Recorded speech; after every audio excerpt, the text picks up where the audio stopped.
Here's the new project. It's a 1951 Victoria, I believe. You see the tail lights, how they look. They're very similar to the Ford. They call them the shoebox because it has this little line and then they have that curve. The difference is the roof line. This is more flat, less domey, and then it has this big window here. This is more like a luxury model of a shoebox. Has a really nice dash. Pretty sleek looking. Just doesn't match the car. It has an interior, but not in the best shape. Headliner. Some trim for the inside. The guy put an automatic transmission with a big shifter on there. You can see this chrome here for the window. There's also a chrome that goes on here. The roof is not chalked.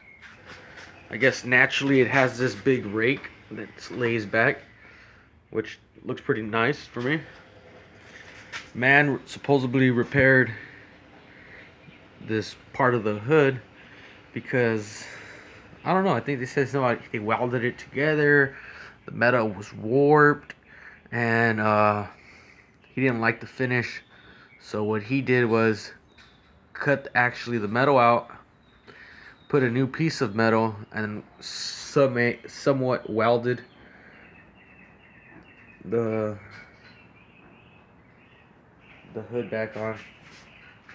He never finished. Then you can see the dome he added as well, I guess. And he was saying that they put just a big wired bead all the way across, and they just bonded.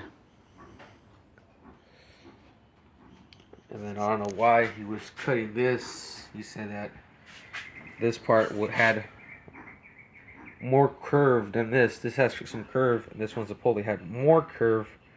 So I guess he was going to cut it and then straighten it out a little bit and weld it back on. The bumper is not attached. We just put it on there. He gave us the bumper as well. The headlights are Frenched, but they went with the cheap way of Frenching the headlights. They just most likely welded the ring that goes around these and then just filled it up with some Bondo. This car has lots of Bondo. Also on the fenders, they extended the lip of the fender. The fender would have been about right here maybe, or about right here.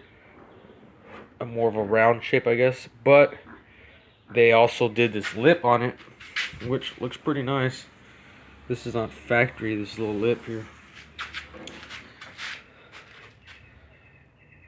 And then they went with molding everything. So they welded every little body line.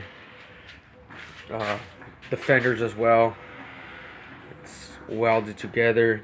So it looks like it's one piece. They welded the fenders. So it's just one piece. It just makes the car look nicer and slicker. But again, it's going to come with problems like the Bondo cracking with vibration. If you get in a wreck, you're not going to be able to repair it as easy. You're going to have to chop and take everything off. Like first, of course, take off all the Bondo and then chop it and stuff. Also, a cool thing is they went with this bead, and then they, not the bead, but the lip, and then they decided to go with the lip all the way around, down the whole car. But it's a little different. If you see it, has the bead with the exhaust pipe all the way here, and then the pipes here. So you see the bead, and it hugs the exhaust pipe, so that's not that bad. But then it goes back down. If you could see here, like the bead goes about here, and then it goes back down. And then once it goes back down, for some reason they decided to have it back down, and then they decided to go right back up. It's kind of weird. I would have just went all the way one size, but they decided to go with this style, I guess. I guess that's what they wanted. To go with the lip, and then from the lip, for it just being a flat lip, they wanted to curve it and then shape it. And then that bead goes all the way across to the back.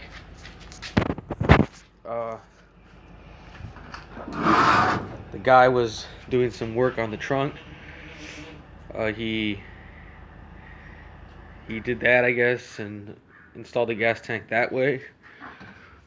It does have air ride, and the compressors are there, and the tank. Apparently the car was red at one point, or maybe, I don't know. Maybe before they did all the customization, they probably bought it and then decided to do all of it. The truck's not finished, like the welds and the side panels. And the trunk does not close. You can see all that bundle's cracking. The bumpers are pretty nice, as in the chrome condition.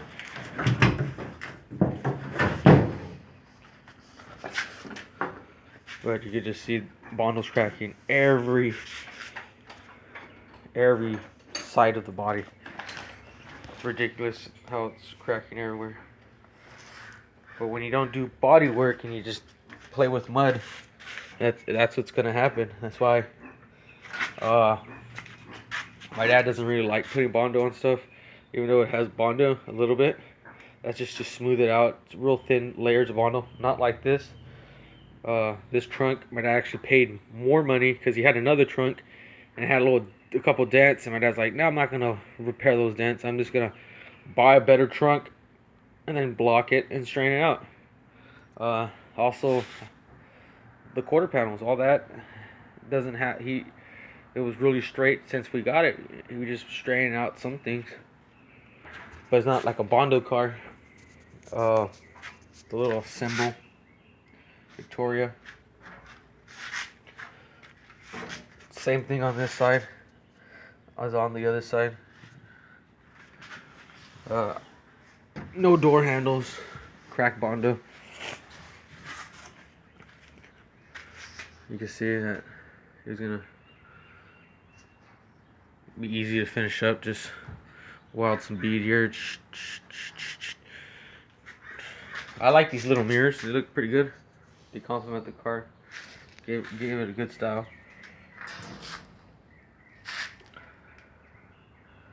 Little Firestones, but they're not in perfect condition. And these hubcaps, they'll clean up.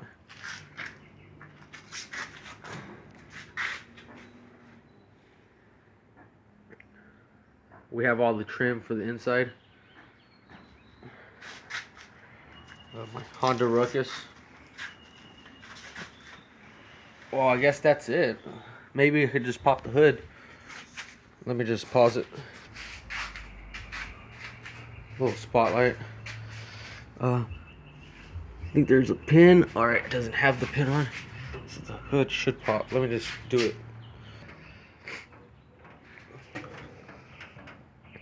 See where you put the new metal.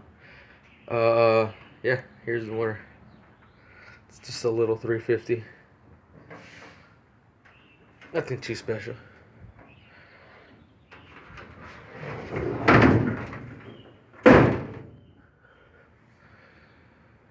Cool, hope you liked the video.